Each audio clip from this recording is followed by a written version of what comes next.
ओम श्री कृष्ण चरण कमलेभ्यो नमः। गोस्वामी श्री नाभाजी कृत श्री भक्तमाल प्रथम खंड। आज का प्रसंग सत्संग प्रभाव का वर्णन आज हम श्रवण करेंगे। भक्ति तरु पौधा ताहि बिघ्न डर छोरी हूँ को, बारी दे विचार वारे सिंच सतसंग सो, लागोई बढ़न गोंदा चहु दिश कढ़न सो, चढ़न आकाश यश फैल्यो बहु रंग सो, संत उर आल बाल शोभित विशाल छाया, जिए जीव जाल ताप गायो यो प्रसंग सो, देखो बढ़वारी जाही अजाहू की शंका होती, ताही पेड़ बांधे झुमे हाथी जीते जंग सो। इसका भावार्थ, भक्ति का वृक्ष जब साधक के हृदय में छोटे पौधे के रूप में होता है, तब उसे हानि भय माया रूपी बकरी से भी होता है। अतः पौधे की रक्षा के लिए उसकी चारों ओर विचार रूपी घेरा लगाकर सत्संग रूपी जल से सींचा जाना चाहिए।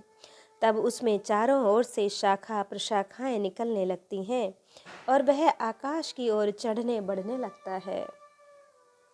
सरल साधु हृदय रूप थाले में सुशोभित इस विशाल भक्ति वृक्ष की छाया अर्थात सत्संग पाकर त्रिविध तापों से तपे जीव समूह संताप रहित होकर परमानंद प्राप्त करते हैं।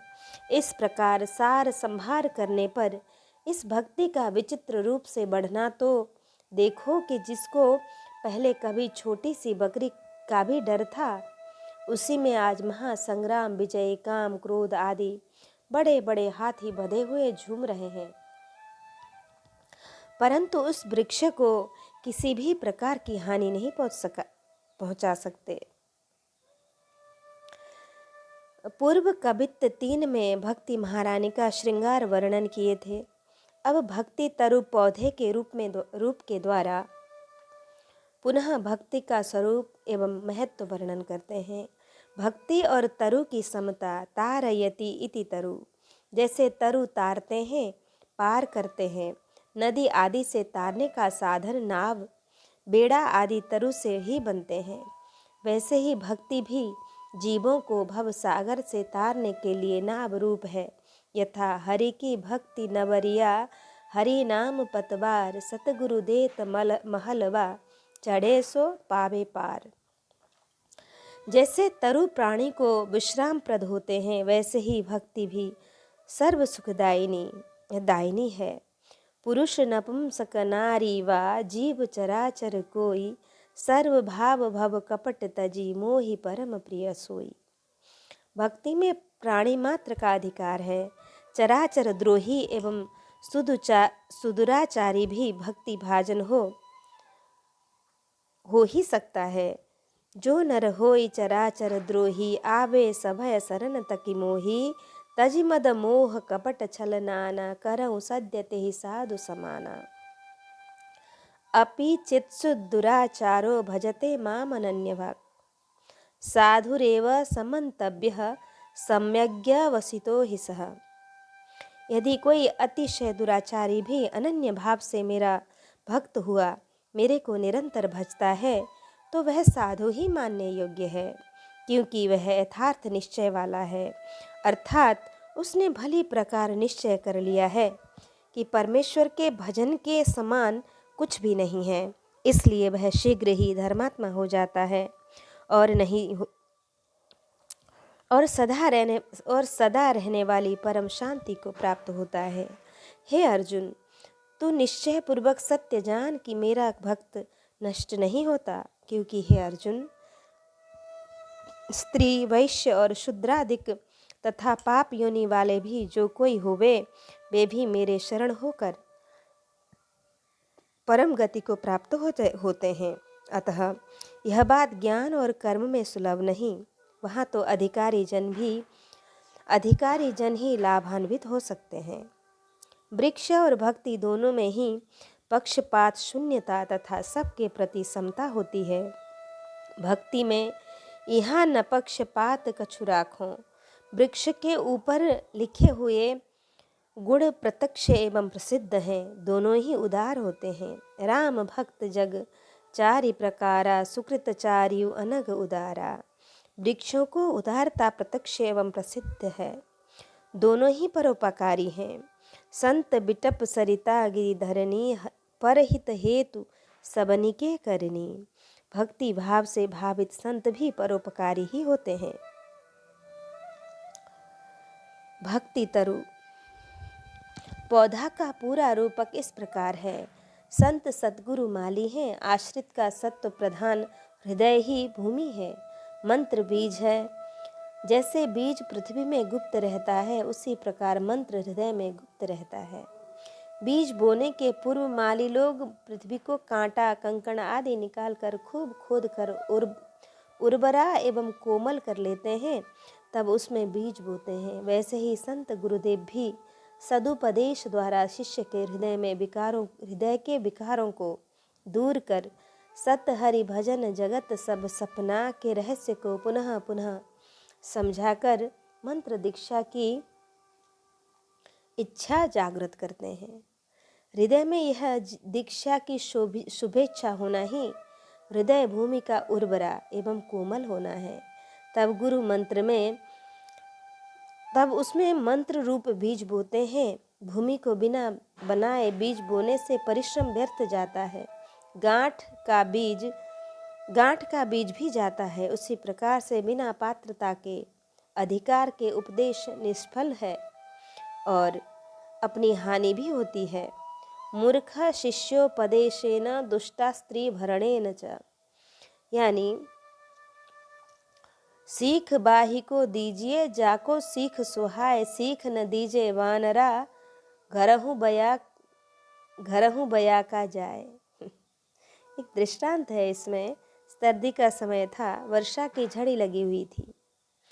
बंदर वृक्ष के नीचे ठिठुर रहे थे।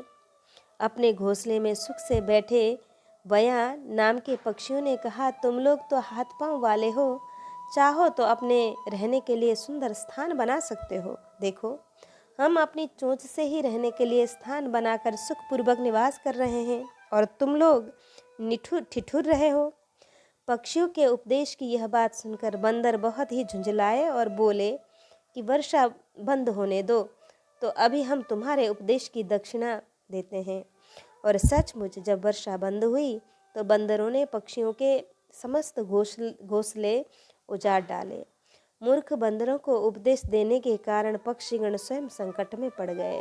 अतः अनधिकारी को दीक्षा देना निष्फल और स्वयं को दीक्षक को भी, जो दीक्षा देने वाला गुरु है, उसको भी संकट में डालने वाला होता है। यही कारण है कि हमारे पूर्वाचार्य प्रथम अधिकार परीक्षा करके ही देते थे। एक गुरुकुल में बहुत से जिज्ञासुजन दीक्षार्थ निवास करते थे और गुरु की सेवा करते हुए नित्य प्रति उपदेश श्रवण करते थे। कुछ काल बीतने पर श्री गुरुदेव जी ने सबकी परीक्षा ली। सभी जिज्ञासुओं को 2-2 केले देकर कहा कि ले जाओ, जहाँ कोई न देखे वहाँ खा लेना। सभी एकांत की तलाश में इतस्ततः दौड़ पड़े और अपनी अपनी समझ से एकांत ढूंढकर 2-2 मिनट में ही अपने केले खाकर गुरुजी के पास लौट आए। परंतु एक जिज्ञासु सायंकाल तक ऐसा एकांत ढूंढता रहा जहाँ कोई न देखता हो, परंतु उसे कभी भी एकांत न मिला। दोनों केले हाथ में लिए हुए श्री गुरुजी के पास आकर प्रणाम किया और श्री गुरुजी के पूछने पर अपने केले नहीं खाने का हेतु निर्देश करते हुए ब्रह्म की सर्वव्यापकता एवं सर्वत्र दृष्टिकोण को कारण बताया। श्री गुरुजी ने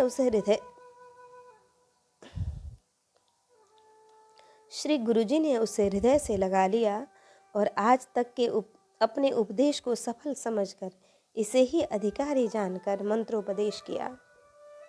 एक गुरुजी के यहाँ 2 जिज्ञासु दीक्षा निमित्त सेवा करते हुए निवास करते थे। जब उपदेश श्रवण करते करते कुछ काल बीत गया तो श्री गुरुदेव ने अधिकारी परीक्षार्थ दोनों को एक एक मुट्ठी चना देकर 1 वर्ष बाद इन्हें लेकर अपने पास आने को कहा। दोनों घर चले गए। एक ने घर जाकर चनों को डिबिया में बंद करके रख दिया और दूसरे ने अपने उस एक मुट्ठी चनों को उपजाऊ भूमि में बो दिया। फलस्वरूप वह कई गुना हो गया। जब 1 वर्ष बीतने पर दोनों गुरुजी के पास आए और अपने अपने चने प्रस्तुत किए। श्री गुरुजी ने देखा कि डिबिया वाला चना तो रखा रखा घुन गया था और दूसरे शिष्य के चनों को कई गुना वृद्धि को प्राप्त हुआ पाया। इस क्रिया से भक्ति वृद्धि होने का लक्षण जानकर इसे ही अधिकारी समझकर मंत्रोपदेश किया। बीज बोया जाता है तो प्रथम उसमें अंकुर निकलता है, जिसमें 2 दल होते हैं। वैसे ही यहाँ पर कंठी और तिलक ये 2 दल हैं जो प्रत्यक्ष दृष्टि गोचर होते हैं। जब अंकुर बढ़ता है तो उसे पौधा कहते हैं। यहाँ भक्ति तरु पौधा अर्थात और जो नई नई साधन भक्ति है वह पौधा तुल्य है। ताहि विघ्न डर छे रिहु को। यहाँ विघ्न और डर 2 बातें हैं। विघ्न तो माया के द्वारा होता है, यथा विघ्न अनेक करई तब माया, अर्थात माया रूपी बकरी कहीं खा न जाए, यह विघ्न। और डर यह कि कोई शत्रु उखाड़ न ले, दोनों ही दशाओं में पौधों का नाश हो जाता है। वैसे ही यहाँ पर भी कुसंगी जनों द्वारा उखाड़े जाने का डर है। आप गए अरु तिनहु लागहीं इत्यादि वचन भक्त तरु पौधा को उखाड़ने के प्रयत्न स्वरूप है, माया के द्वारा विघ्न होते हैं। विमाता के बागबानों से बिंद हृदय श्री ध्रुवजी जब अपनी जननी से उपदेश पाकर भगवत भजन के लिए बन जाने को प्रस्तुत हुए, तब पिता उत्तानपाद ने माँ बेटे को जीवन निर्वाहार्थ 1 सेर अन्न दिए जाने के बजाय 2 सेर अन्न देने का प्रलोभन देकर ध्रुव को लौट आने के लिए कहलवाया। यही माया का विघ्न है। श्री ध्रुवजी ने इसे समझा और तत्काल उत्तर दिया, जिन प्रभु कीन शेर से दूना तिनके भवन और का सुना। श्री ध्रुवजी ने इसे विचारा कि अभी तो मैंने भजन का संकल्प मात्र किया है और प्रतिकूल पिता भी अनुकूल होकर दूना दूना देने को प्रस्तुत है। फिर तो उनका उत्साह और भी बढ़ा। अपने इस सामान्य प्रयत्न को विफल होते देखकर राजा ने आधा राज्य तक देने का प्रलोभन दिया। माया का यह अर्ध राज्य रूप प्रबल विघ्न भी बालक ध्रुव को विचलित न कर सका, बल्कि वे तो भक्ति के इस अद्भुत चमत्कार पर मुग्ध हुए कि भक्ति का संकल्प मात्र ही भला इतना फलदायी है कि जो 1 सेर अन्न मात्र देता था वह आज आधा राज्य देने के लिए तैयार हो गया। फिर तो और आगे बढ़े। रास्ते में श्री नारद जी मिले। उन्होंने तो पूरा राज्य दिलवाने का वचन दिया, परंतु तब भी श्री ध्रुव जी अपने लक्ष्य में सुमेरु गिरी की भांति अड़िग ही बने रहे। परिणामतः श्री नारद जी की कृपा और मंत्रोपदेश पाकर ध्रुव जी ने वन में जाकर ध्रुव जी तपस्या में संलग्न हो गए। इतने पर भी माया ने पीछा नहीं छोड़ा। एक दिन अचानक आंधी, पानी, बवंडर, तूफान आदि की सृष्टि कर स्वयं श्री ध्रुव जी की माता का स्वरूप धारण कर माया श्री ध्रुव जी के सामने आश्रम पर आके रोने लगी, बिलखने लगी और बार बार घर लौट चलने का अनुरोध करने लगी। माँ के स्वर से मिलता जुलता करुण क्रंदन सुनकर श्री ध्रुव जी ने विचार किया कि माँ ने उपदेश दिया था कि यही कहो सुत वेद चहूँ, श्री रघुनाथ चरण चिंतन बिन नाहि न ठौर कहूँ। फिर माँ ही मुझे भजन से, श्री रघुनाथ चरण चिंतन से, श्री कृष्ण श्री विष्णु चरण चिंतन से विरत क्यों करने लगी। जिसका लाल भगवान का आराधना करेगा भला वह माँ संकट में पड़ ही कैसे सकती है। भगवान का विरध है प्रणत कुटुंब पाल रघुराई।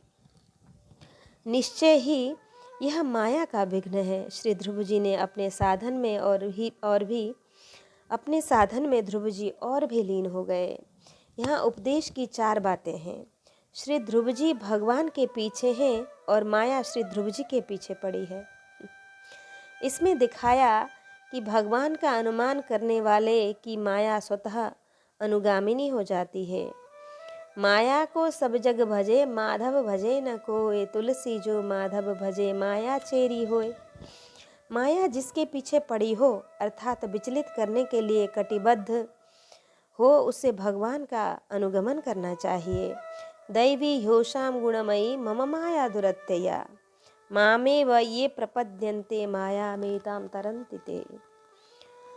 लौकिक अर्थात अति अद्भुत त्रिगुणमयी मेरी योग माया बड़ी दुस्तर है, परंतु जो पुरुष मेरे को ही निरंतर भजते हैं वे इस माया को उल्लंघन कर जाते हैं अर्थात संसार से तर जाते हैं। जिनके दृष्टिपथ में भगवान रहते हैं उनमें माया पीछे अर्थात बहुत दूर रह जाती है। जिन्हें भगवत दर्शन की लालसा है उन्हें माया को पीछे करना होगा, क्योंकि जीव और ब्रह्म के बीच में माया का आवरण स्वरूपा है। यहाँ माया को बकरी कहा गया। माया त्रिगुणात्मिका होने से चितकबरी बकरी है। सतोगुण श्वेत, रजोगुण लाल, तमोगुण श्याम। अजा मेकाम लोहितः शुक्ल कृष्ण वन्वी प्रजा सृजमानां स्वरूपा, अजो ह्योको जशुमाणो नुशेते जहत्यनाम भुक्त भोगा मजुन्यः। अपने ही सदृश अर्थात त्रिगुणमय बहुत से भूत समुदाय को रचने वाली तथा लाल, सफ़ेद और काले रंग की अर्थात त्रिगुणमयी एक अजन्मा अनादि प्रकृति को निश्चय ही एक अजन्म आसक्त हुआ भोगता है। दूसरा अज ज्ञानी महापुरुष इस भोगी हुई प्रकृति को त्याग देता है। बारिदय विचार। पौधा तरु की रक्षा के लिए बाड़ लगाते हैं। यहाँ विचार ही बाढ़ है। विचार से तात्पर्य है अर्थ पंचक एवं तत्वत्रय का अनुचिंतन, जगत की असारता। उमा कहूँ में अनुभव अपना, सत हरि भजन जगत सब सपना। योग वियोग भोग भल मंदा, हित अनहित मध्यम भ्रम फंदा। जन्म मरण जहाँ लगी जगल जालू, संपत्ति विपत्ति कर्म अरु कालू। धरनी धाम धनपुर परिवारू, सरगु नरकू जहाँ लगी व्यवहारू। देखिए सुनिए गुनिय मन माही, मोह मूल परमारथ नाही। अतिशय प्रबल देव तब माया, छूटे राम करहु को दाया। माया की प्रबलता। भगवत भजन की सार रूपता का निरंतर अनुसंधान ही विचार रूपी बाढ़ है। अविचार से ही असार संसार भी सारभूत भासित होता है। मैं तो ही अब जान्यो संसार, देखत ही रमणीय कछु नाही। न पुनि कियो विचार, ज्यों कदली तरु मध्य निहारत। निकसत कबहु न बार, अनविचार रमणीया सदा संसार भयंकरी भारी। विचार करने पर जगत की असारता, दुख रूपता, क्षण भंगुरता का जीता जागता स्वरूप दिखाई देने लगता है। कि एक सेठ थे। सेठ के लड़के का काशी नगरी के सबसे बड़े सेठ या सेठ का यश नामक पुत्र अत्यंत विषय विलासी हो गया था। अहरनिश अनेक अनेक रमणीय रत्नों, नर्तकियों, परिचारिकाओं से राग रंग में वह इतना निमग्न रहता था कि उसे कोठे पर से नीचे उतरना ही अच्छा नहीं लगता। संयोग की बात एक में वह इतना निमग्न था संयोग की बात कि एक दिन रात्रि के अंतिम प्रहर में टिमटिमाते हुए दीपक के क्षीण प्रकाश में उसने अपने राग रंग का जो विभत्स स्वरूप देखा, उससे उसकी आत्मा सिहर उठी। उसके अंग पीले पड़ गए, नेत्रों के सामने अंधेरा छा गया। उसने देखा प्रिय ललनाएं नर्तकियां तथा परिचारिकाएं चेतना शून्य थीं, नींद के वश में थीं। किसी के मुख से लार टपक रही थी तो किसी के अधरों पर कफ का फेनल विकार था। कोई टेढ़ी सो रही थी तो किसी की अनावृति भुजाएं विभत्सता प्रकट कर रही थी। किसी का मुख टेढ़ापन पड़ गया था तो किसी के खुले हुए बिखरे केश अत्यंत भयावने लग रहे थे, मानो कोई चुड़ैल पड़ी हो। उसने देखा कि कामिनी की कनक काया का कुत्सित रूप और चित्कार उठा, ओह! मैं जिसे सत्य शाश्वत और सुखदायी समझता था वह असत्य क्षणभंगुर और अत्यंत विभत्स दिखता है।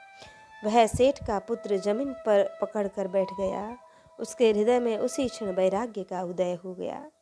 ब्रह्म बेला निकट थी। उसने भगवान बुद्ध की शरण को ग्रहण किया। बारी सिंचे सत्संग सो, पौधे को जल सिंचन करते रहने से वह बढ़ता है, हरा भरा रहता है, फूलता फलता है। अतः जल की आवश्यकता पौधे की स्थिति में होने के साथ साथ बड़े होने पर भी रहती है। उसी प्रकार सत्संग भी साधनावस्था एवं सिद्धावस्था दोनों ही में आवश्यक है, परम आवश्यक है।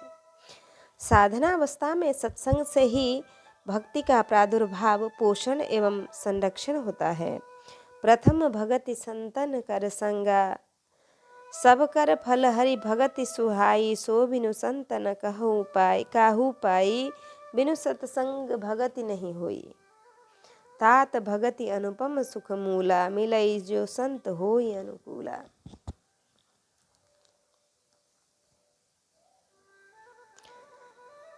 और सिद्धावस्था में सत्संग से भक्ति की वृद्धि तथा धैर्य का संपादन होता है। यही कारण है कि परम सिद्ध श्री शिवजी एवं अगस्त्य जी तक भगवान से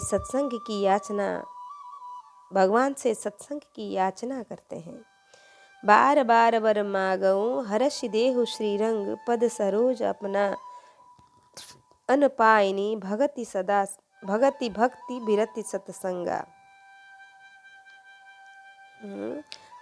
पद सरोज अनपायनी, भगति सदा सत्संग। यह बर मागो कृपा निकेता, बसों हृदय श्री अनुज समेता, अभिचल भक्ति बिरति सत्संगा, चरण सरोरुह प्रीति अभंगा। माता देवहूति से सत्संग की महिमा वर्णन करते हुए भगवान श्री कपिलदेव जी महाराज कहते हैं, सता प्रसंगान मम वीर्य संविदो, भवन्ति हृत्कर्ण रसायना कथः, तज्जोषणादास्व पवर्ग वर्तमनि, श्रद्धारतिर्भक्तिरनुक्रमिष्यति। सत्पुरुष के समागम से मेरे पराक्रमों का यथार्थ ज्ञान कराने वाली यह तथा हृदय और कानों को प्रिय लगने वाली कथाएं होती हैं। उनका सेवन करने से शीघ्र ही मोक्ष मार्ग में श्रद्धा और भक्ति का क्रमशः विकास होता है। अतः सदा सत्संग की आवश्यकता है। जैसे पौधों में जल नहीं देने से वह सूख जाता है, वैसे ही सत्संग के अभाव में भक्ति का भी अभाव हो जाता है। तुलसी घट नव छिद्र को, सतसंगति सरी बोर, बाहर रहे न बूंद जल, कीजे जतन करोर। श्री भर्तृहरि जी को जब वैराग्य हुआ और माता से आज्ञा लेने गए तो माता ने उपदेश दिया कि 1 सदा किले में रहना, 2 अमृत भोजन करना, 3 फूल की सेज पर सोना, उदर शोधन, स्पष्टीकरण, संतों के बीच में रहना, सदा सत्संग करना ही किले में निवास करना है। खूब भूख लगने पर भगवत दीक्षा से जो मिले वही खाना अमृत भोजन है। खूब नींद आने पर सोना सुमन शैया पर सोने के समान है। और किसी प्रकार की व्याधि हो तो प्रथम उदर का शोधन करना चाहिए। अतः बारी सिंचो सत्संग सो ऐसा कहा। एक बात ध्यान में रखने की है कि सत्संग की अपनी उपासना से संबंधित संतों का ही करना चाहिए। इष्ट मिले अरुमन मिले, मिले भजन की रीत, मिलिए ताहि निशंक होए तिनसों कीजे प्रीत। व्यासवाणी है ये। ऐसा नहीं कि एक सगुणोपासक हो, दूसरा निर्गुणोपासक। एक तो कहता कि भगवान के नेत्र अतिशय चारु चपल अनियारे पल पिंजरा न समाते, और दूसरा डांटता कि यह क्या कह रहे हो, भगवान तो बिनु पद चलई सुनई बिनु काना, कर बिनु कर्म करई विधि नाना, तन बिनु परस नयन बिनु देखा, ग्रही घ्राण बिनु बास अशेषा। वेदों में भी लिखा है, अपाणि पादो नवजो जबनो ग्रहीता पश्यन्त चक्षु शृणोत्य कर्णः, सवेत्ति वेद्यं न च तस्यास्ति वेत्ता, तमाहुरग्रयं परमं पुरुषं महान्तम। वह परमात्मा हाथ पैर से रहित होकर भी समस्त वस्तुओं को ग्रहण करने वाला, वेग पूर्वक सर्वत्र गमन करने वाले हैं। आँख के बिना ही वह सब कुछ देखने वाले हैं, कानों के बिना ही वे सब कुछ सुनता है। वह जो भी कुछ जानने में आने वाली वस्तुएं हैं उन सब को जानता भी है, परंतु उसको जानने वाला कोई नहीं है। उसे महान आदि कवि पुरुष कहते हैं कि उसे जानने वाला कोई नहीं है। एक दृष्टांत है कि दो मित्र थे, छात्र मित्र, संग पढ़ते थे। अध्ययन समाप्त होने पर दोनों के मन में वैराग्य हो गया। एक निर्गुणोपासक और एक सगुणोपासक गुरु के यहाँ जाकर दीक्षित हुए। कुछ कालों पर्यंत दोनों मिले, परस्पर उपासना संबंधी बातें हुई। एक ने अपने को दासोहम कहा और दूसरे ने अपने को सोहम कहा। दासोहम वाले मित्र ने सोहम वाले को अपनी उपासना की श्रेष्ठता समझाते हुए कहा कि दासोहम का ही अनुसंधान करने को कहा, परंतु उस मित्र ने गुरु मंत्र का परित्याग न करने में जब अपने को विवश बताया, तब उन्होंने कहा कि मंत्र तो श्री गुरु जी का ज्यों की त्यों रहने दो, मेरी ओर से तुम दा अक्षर और जोड़ दो। उसने मित्र की बात मान ली। दासोहम रटते हुए श्री गुरु जी के पास गया।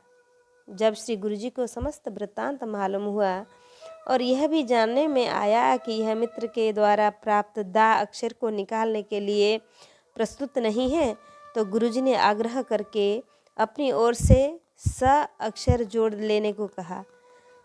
अब मंत्र हो गया सदा सोहम। पुनः कुछ काल बाद दोनों मित्र मिले और परस्पर चर्चा हुई, तो दासोहम वाले मित्र ने अपनी ओर से पुनः दा अक्षर लगा लेने को कहा। मंत्र अब हो गया दास दासोहम। एवं प्रकारेण उस विचारे की साधना सोहम और दासोहम के द्वंद्व में पड़ गई। अतः ऐसा संग उचित नहीं है। इस प्रकार के सत्संग कभी कभी बहुत बड़े विवाद के कारण बन जाते हैं। जैसे श्री काकभुशुंडी जी और श्री लोमश की कथा आती है कि से काकभुशुंडी जी और श्री लोमश जी की कथा। सगुणोपासक श्री काकभुशुंडी जी महर्षि प्रवर श्री लोमश जी से अपने आराध्य के दर्शन की विधि पूछते हैं और वे लागे करन ब्रह्म उपदेशा। जब तब श्री काकभुशुंडी जी ने सगुण पक्ष का निरूपण किया तो वे खंडी सगुण मत अगुण निरूपा। बात बढ़ गई, खंडन मंडन प्रारंभ हो गया। काग जी भी कहते हैं, तब में निर्गुण मत करी दूरी, सगुण निरूपऊ करी हठ भूरी। उत्तर प्रति उत्तर में कीन्हा, मुनितन भय क्रोध के चीन्हा। क्रोधाभिभूत ऋषि ने काग जी को शाप तक दे डाला। कहावत है, चौबे गए छब्बे हो गए दूबे। गए थे आराध्य के दर्शन की विधि पूछने, हो गए ब्राह्मण से काग। अतः ऐसे भाव विरोधी सत्संग से सदैव बचना चाहिए।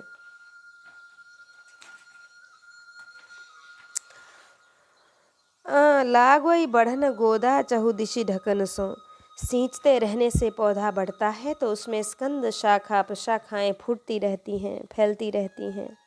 यह पंचरस की स्कंद मोटे तने एवं नभदा दशधा प्रेमा परा साधना सिद्धादि भेद से भक्ति के जो विविध अंग कहे गए हैं वे ही शाखा प्रशाखा वृक्ष पंचागमय होते हैं। मूल शाखा पल्लव फूल फल भक्ति पंच संस्कारमय होती हैं। ऊर्ध पुंड्र मुद्रा नाम माला की भक्ति यत्र तत्र सर्वत्र विकसित होने लगी है। चढ़न आकाश बीज के प्रथम भूमि में गुप्त था, वह ही वृक्ष रूप से पृथ्वी से ऊपर उठकर आकाश में चढ़ गया और वैसे ही भक्ति भी क्रमशः भक्ति वृद्धि के साथ ही प्रकृति से ऊपर उठ जाते हैं।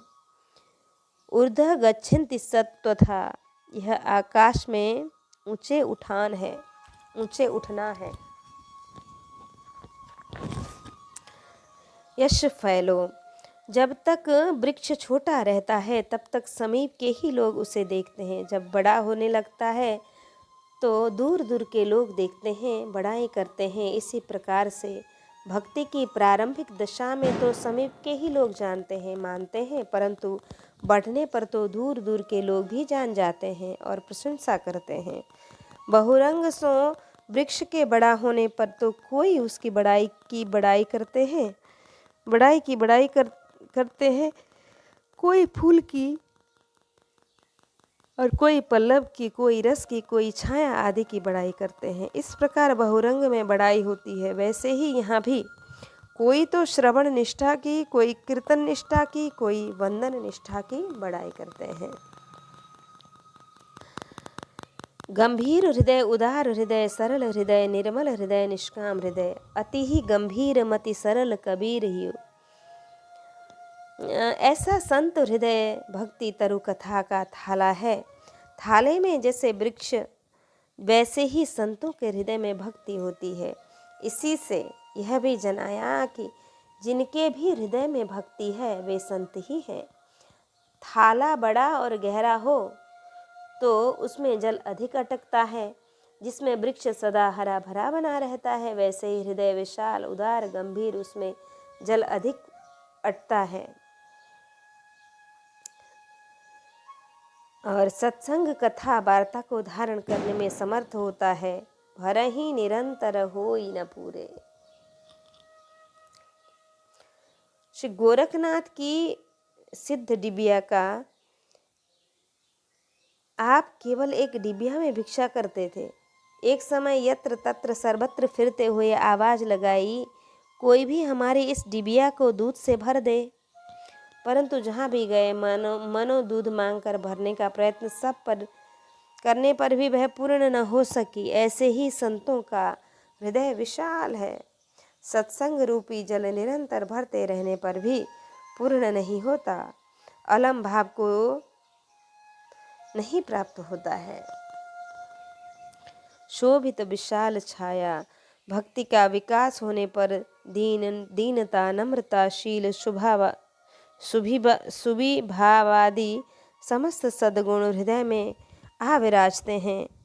यस्यास्ति भक्तिर भगवत्य किंचना, जिस पुरुष की भगवान में निष्काम भक्ति है उसके हृदय में समस्त देवता, धर्म, ज्ञान आदि संपूर्ण सद्गुणों के सहित सदा निवास करते हैं। किंतु जो भगवान का भक्त नहीं है उसमें महापुरुषों के वे गुण आ ही कहाँ सकते हैं। वह तो तरह तरह के संकल्प करके निरंतर तुच्छ बाहरी विषयों की ओर ही दौड़ता है। अतः उक्त सद्गुण ही उसकी विशाल छाया है। छाया से वृक्ष की शोभा और लोक का हित होता है, और वैसे ही शील आदि सद्गुणों से भक्ति की शोभा। शीलम परम भूषणम। जियो जिए जीव जाल, जिए जीव जाल का भाव यह है कि जैसे अत्यंत आपत से आकुल प्राणी वृक्ष की छाया में जाकर सुख पाते हैं, शांति पाते हैं। जो अति आपत व्याकुल होई, तरु छाया सुख जानई सोई। तथा कोई काष्ठ से, कोई फल से, कोई फूल से और कोई पल्लव से एवं प्रकारेण हर तरह तरह से वृक्ष के समाश्रय से जीते हैं, वैसे ही संसार ताप, संतप्त प्राणी, नवदा, दसधा, प्रेमा, परा आदि भक्ति का साधन करके लोग परलोक सुख लाभ करते हैं। देखेउ करी सब कर्म गुसाएं, सुखी न भयउ अवहीं की नाई। देखो बड़बारी जंग सो, जब तक साधन भक्ति रहती है तभी तक माया का भय सिद्धा भक्ति में तथा पूर्व संस्कारों में जन्म जाता भक्ति में विघ्न भय नहीं है। यथा यावत् साधना भक्तिस्ता वदस्ति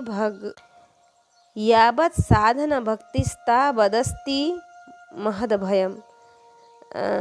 दृष्टांत षटकोपाचार्य जी का देखिए, छप्पा है भक्तमाल 30 में। बड़े बड़े नास्तिक, कुतर्की एवं कामादि विकारी हाथी जीते अंग हैं। ये लोग भी भक्तिमान का कुछ बिगाड़ नहीं सकते, भक्तिमान का कुछ नहीं बिगाड़ सकते, बल्कि सम्मुख पढ़ते ही भक्त बन जाते हैं, आस्तिक बन जाते हैं। यथा श्री विट्ठलनाथ जी का दर्शन करते छीतू चौबे का तीज स्वामी बन गया। श्री रसिक मुरारी जी को देखकर मतवाली हाथी भक्त बन गया। श्री पीपा जी के दर्शन से सिंह भक्त बन गया। काम क्रोध मोह लोभादि से लोभ मोहादि जंग जीते हाथी हैं। काम क्रोध मद लोभ मोहादि ही जंग जीते हाथी हैं। सूल कुलिस असी अगबनिहारे, परंतु भक्ति भावित हृदय में इसका प्रवेश भी नहीं हो पाता। जिमी हरिजन ही उपजन कामा, मत्सर मान मोह मद चोरा। भक्ति तरु पौधा तरु है, समाधान कहें कहाँ धो रसाल है।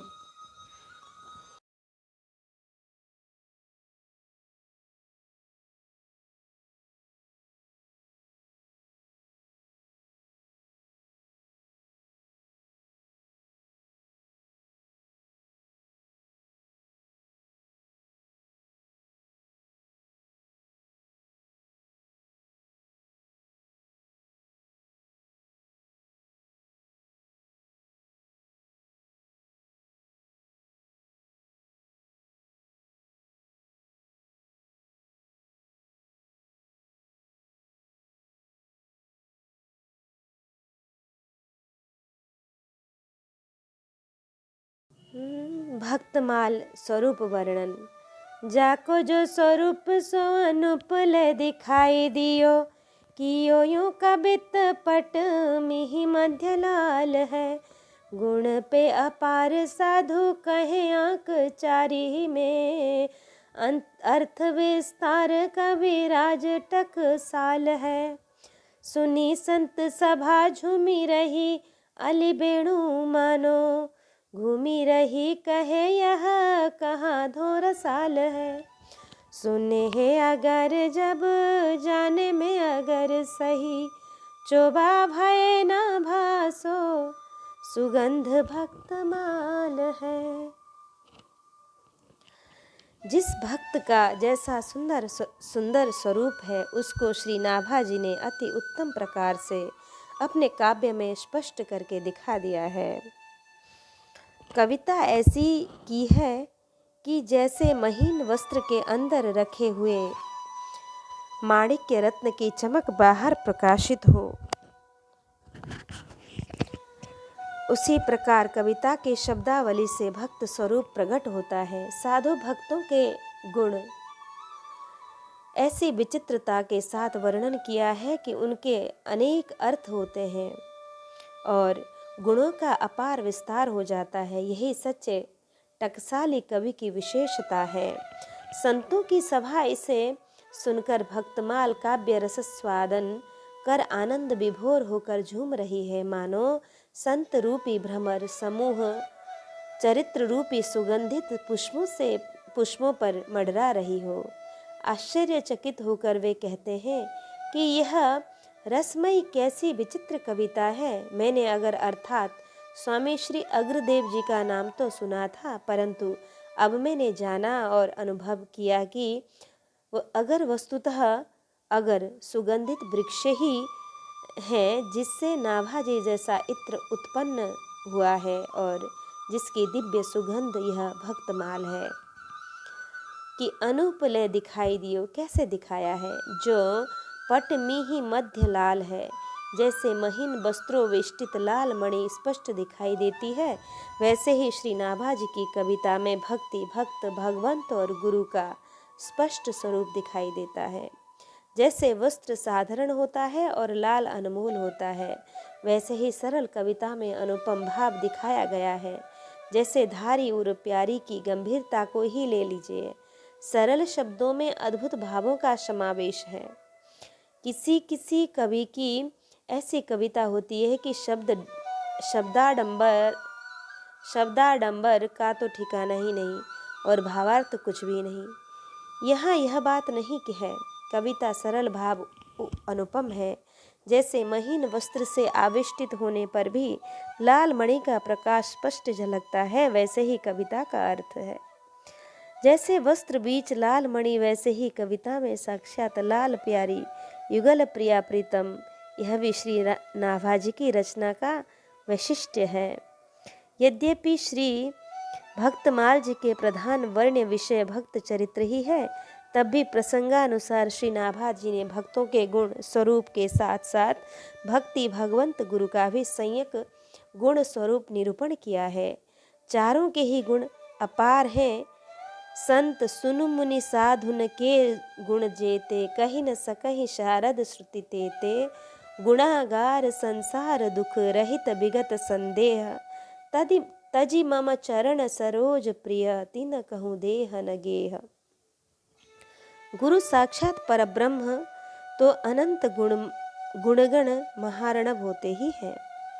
साधु कहे आंक चारी ही में, महत पुरुष गंभीर से गंभीर, बड़े से बड़े विषय को थोड़े शब्दों में ही अभिव्यक्ति कर देते हैं। श्री भरत वाक्य, सुगम अगम मृदु मंजु कठोरा, अर्थ अमित अति आखर थोरा। क्योंकि श्री भरत जी साधु हैं, तात भरत तुम सब विधि साधु।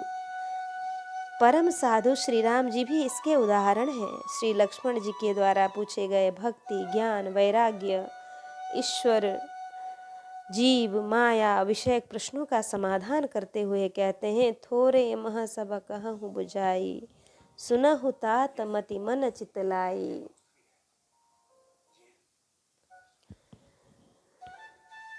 परम साधु जो ठहरे, यथा सब को कहे राम सुठी साधु। एक दृष्टांत है। एक बार देवता, मनुष्य और असुर ये तीनों ब्रह्मा जी के पास ब्रह्मचर्य पूर्वक विद्या अध्ययन करने लगे। कुछ काल बीत जाने पर उन्होंने उनसे उपदेश ग्रहण करने की इच्छा प्रकट की। सबसे प्रथम देवताओं ने कहा, प्रभु हमें उपदेश कीजिए। प्रजापति ने एक ही अक्षर कह दिया, द। देवताओं ने कहा, हम समझ गए। हमारे स्वर्गादि लोकों में भोगों की भरमार है। इन्हीं में लिप्त होकर हम अंत में स्वर्ग से गिर जाते हैं। अतएव आप हमें द से दमन अर्थात इंद्रिय दमन, इंद्रिय संयम का उपदेश कर रहे हैं। तब प्रजापति ब्रह्मा ने कहा, ठीक है, तुम समझ गए। फिर मनुष्य ने प्रजापति से कहा कि आप हमें उपदेश कीजिए। प्रजापति ने उनसे भी द इसी एक अक्षर को ही कहा और पूछा कि क्या तुम समझ गए? मनुष्य ने कहा, जी समझ गए। आपने हमें दान करने का उपदेश दिया है, क्योंकि हम लोग जन्म भर संग्रह करने की ही लिप्सा में लगे रहते हैं। अतएव हमारा दान में ही कल्याण है। तब प्रजापति ने कहा, ठीक है, मेरे कथन का यही अभिप्राय था। अब असुरों ने असुरों ने उनके पास जाकर उपदेश देने की प्रार्थना की। प्रजापति ने इन्हें भी द अक्षर का ही उपदेश दिया। असुरों ने सोचा, हम लोग स्वभाव से भी हिंसक हैं, क्रोध और हिंसा हमारा नित्य का सहज व्यापार है, अतएव निसंदेह हमारे कल्याण का मार्ग एकमात्र दया ही है। प्रजापति ने हमें उसी का उपदेश दिया है, क्योंकि दया से ही हम इन दुष्कर्मों को छोड़कर पाप ताप से मुक्त हो सकते हैं। ऐसा विचार कर वे जब चलने को तैयार हुए, तब प्रजापति जी ने उनसे पूछा, क्या तुम समझ गए? असुरों ने कहा, प्रभु, आपने हमें प्राणी मात्र पर दया करने का उपदेश दिया है। प्रजापति ने द के रूप में अनुदित होती हुई सुनाई पड़ती है। प्रजापति के अनुशासन की प्रतिध्वनि आज भी मेघ गर्जना में हमें द के रूप में अनुदित होती सुनाई पड़ती है। अर्थात भोग प्रधान देवताओं इंद्रियों का दमन करो, संग्रह प्रधान मनुष्यों भोग सामग्री का दान करो, और क्रोध प्रधान असुरों जीव मात्र पर दया करो। इसमें हमें दम, दान और दया इन तीनों को सीखना तथा अपनाना चाहिए। दृष्टांत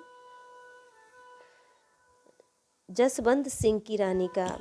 एक बार राजा जसवंत सिंह दिल्ली गए थे। वहाँ उन्हें बहुत दिन बीत गए। जब आने की इच्छा हुई तो रानियों के पास पत्र भेजे कि जिसकी इच्छा हो वह लिखे, मैं दिल्ली के बाजार से लेता आऊँगा। सभी रानियों ने अपनी अपनी मन भावती वस्तुएं राजा के पास लिख भेजी। जो सबसे छोटी रानी थी, उसने केवल लाल स्याही से सा अक्षर लिखकर भेजा। सबके पत्र पहुँचे, भाव विदित हुए, परंतु जब छोटी रानी का पत्र राजा ने पढ़ा तो कुछ भी समझ में नहीं आया। राजा ने अपने सभासदों को यह पत्र दिया, परंतु वे भी कुछ नहीं समझ सके। मंत्रिमंडल भी समझने में विफल रहा। तब राज पंडित को वह पत्र दिखाया गया।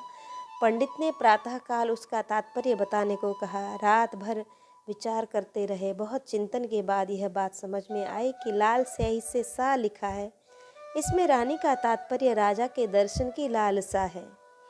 फिर तो प्रातःकाल आकर पंडित जी ने प्रथम तो रानी की बुद्धि की प्रशंसा की, फिर पत्र का तात्पर्य बताया। राजा बहुत प्रसन्न हुए।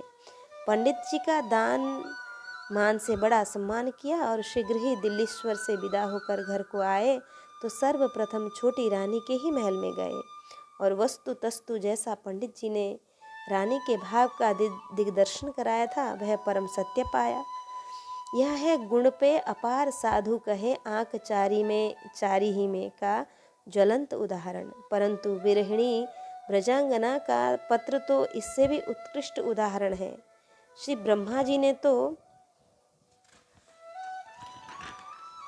द अक्षर कहकर देवता, दैत्य एवं मनुष्य को उपदेश दिया। जसवंत सिंह जी की छोटी रानी ने लाल स्याही से स लिखकर अपने भाव को अभिव्यक्त किया था, लेकिन विरहिणी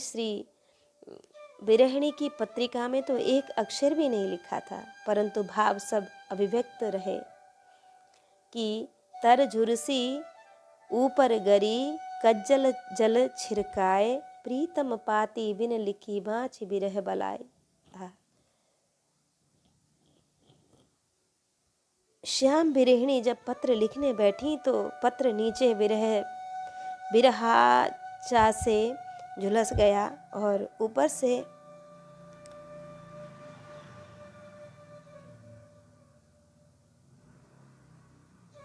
शोकाश्रु से भीज गया। उस पर कज्जल मिश्रित अश्रुबिंद गिरे। उसमें और कुछ न लिख सकी। उसे प्रियतम के पास भेज दिया। पत्र की यह दशा देखकर ही प्यारे श्याम सुंदर ने वियोगिनी के विरह बलाए अति विरह का अनुमान कर लिया।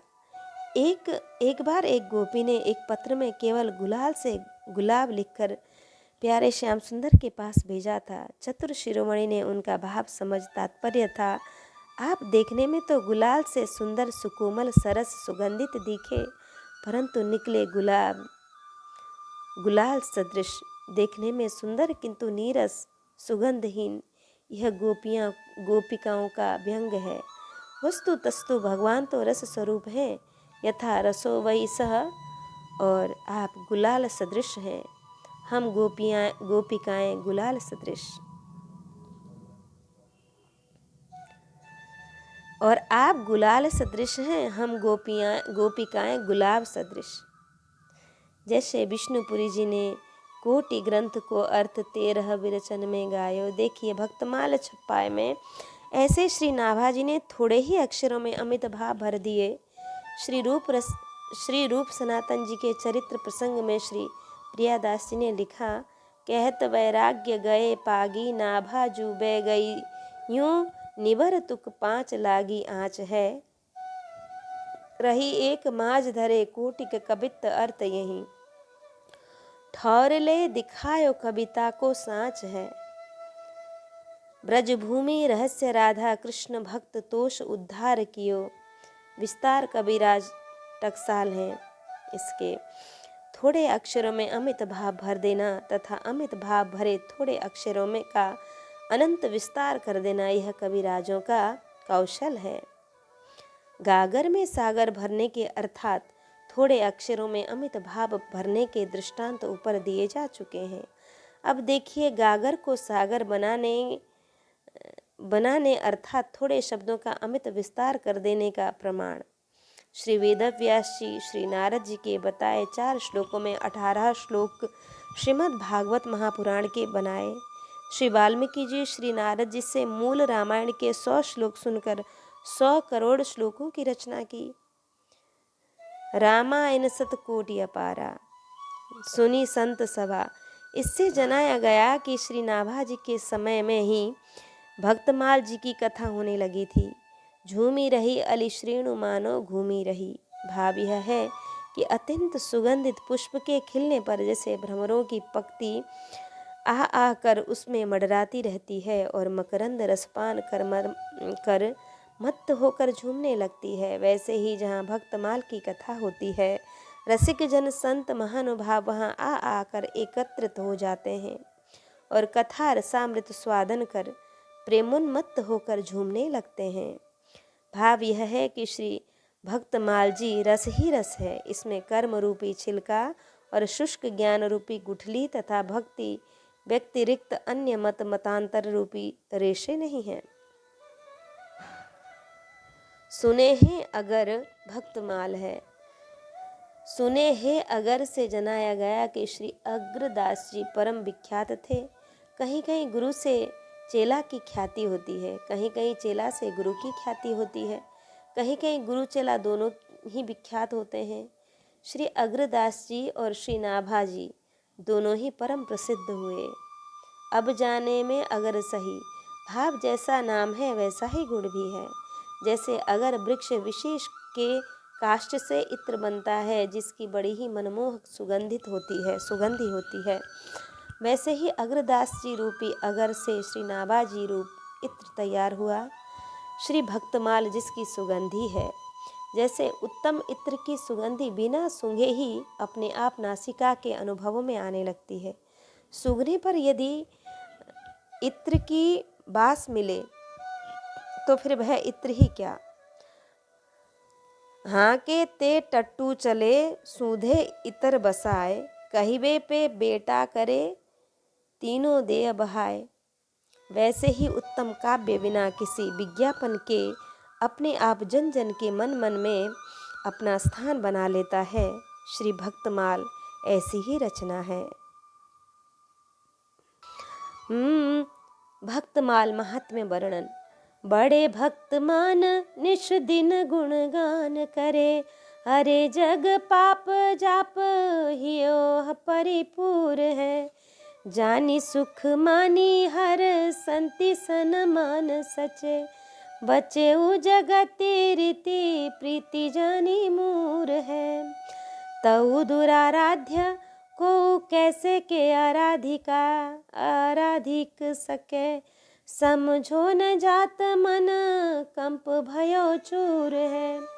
शोभित तिलक भाल माल उर राजे, ऐसे बिना भक्त माल भक्ति रूप अति दूर है।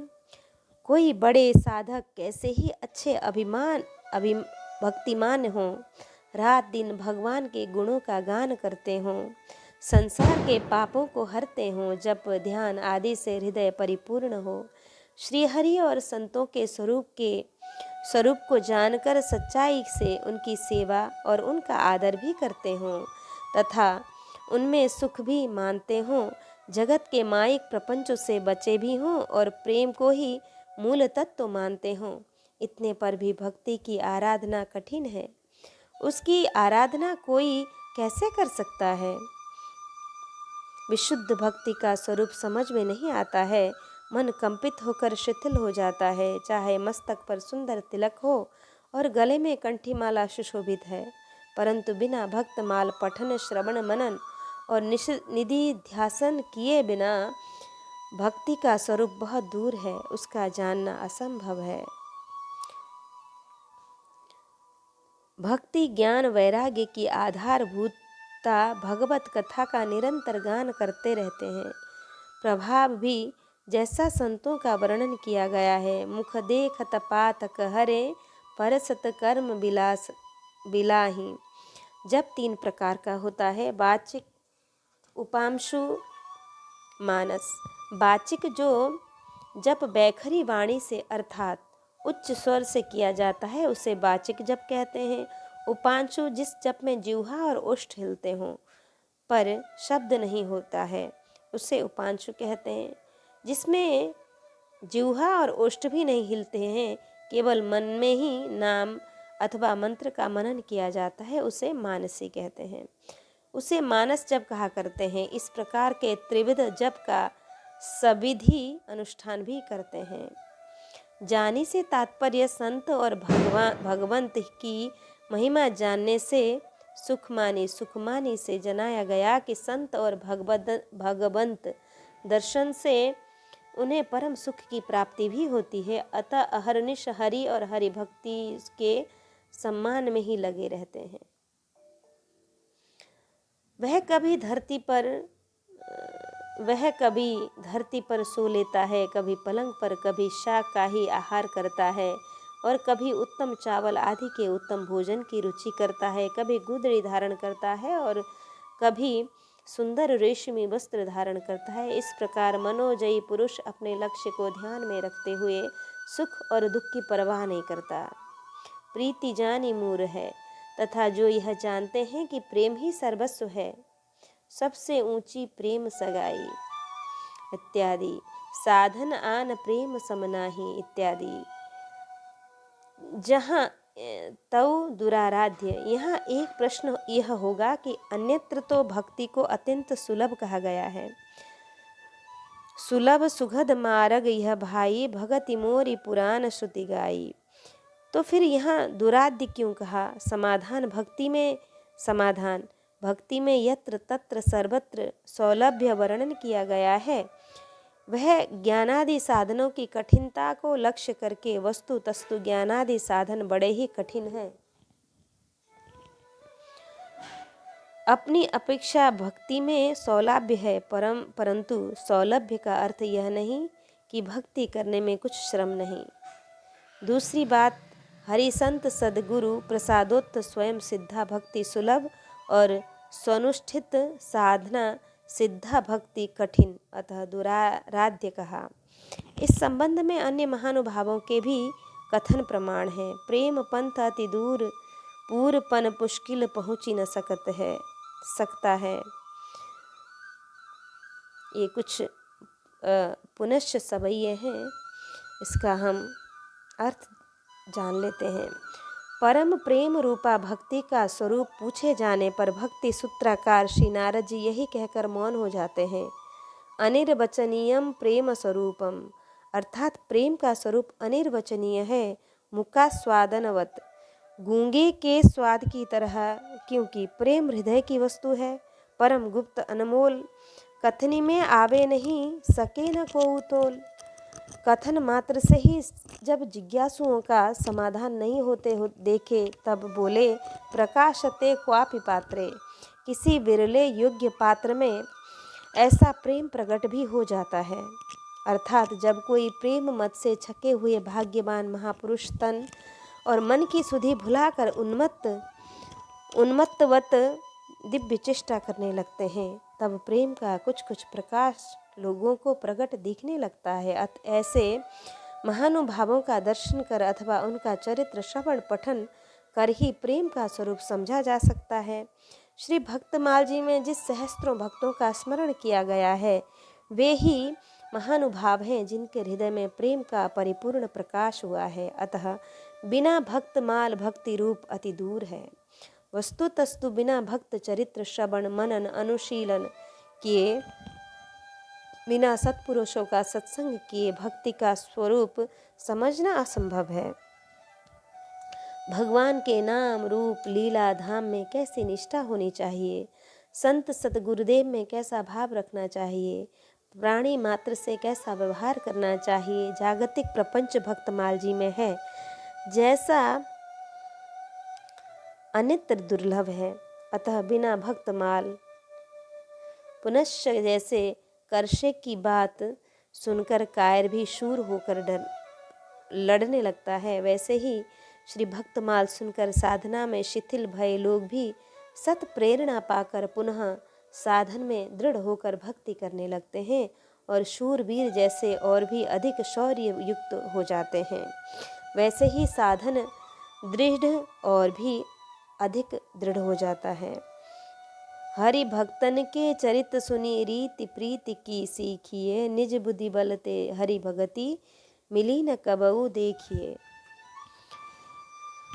उपर्युक्त पद में वर्णित समस्त कथा प्रसंग आगे विस्तार से वर्णन किए जाएंगे। एक दंभी बादशाह का दृष्टांत है कि एक बादशाह था, इसने दंभवश झूठ मूठ यह कहना शुरू किया कि मैंने साहब को जान लिया है, हमारी उनकी जान पहचान है, वे हमसे मिलते जुलते हैं आदि आदि।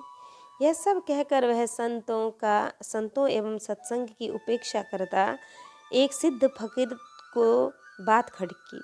उसने कभी संतों का संग किया नहीं, उसकी सेवा की नहीं, उसके चरणों से अपना अभिषेक किया नहीं, उसका चरित्र कभी पढ़ा सुना नहीं, अतः निश्चय ही इससे भक्ति मिली नहीं। फिर इसने कैसे बिना भक्ति पाए भगवान को जान लिया? जानने के तो यही सूत्र है। निश्चय ही यह सब बादशाह का दंभाचरण मात्र है। अतः उपदेश देने की ठानी। फिर तो 10 रुपये देकर एक मोची से सवा हाथ लंबा एक जोड़ा जूता बनवाया और रात्रि में एक जूता मस्जिद में फेंक दिया। प्रातः झाड़ू लगाने वाले ने देखा, आकर बादशाह से कहा। बादशाह ने विचारा, इतना बड़ा पाँव मनुष्य का तो हो नहीं सकता, निश्चय ही यह साहब का जूता है। लगता है साहब ने हमारी बात रख दी। फिर तो मस्जिद में जाकर जूते को सिर से लगाया और बड़े सम्मान के साथ सिंहासन पर पधराकर रोज उसका पूजन करता, माथे से लगाता। पूछने पर कहता कि साहब मुझसे मिलने आए थे, जाते समय जल्दी में एक जूता छूट गया।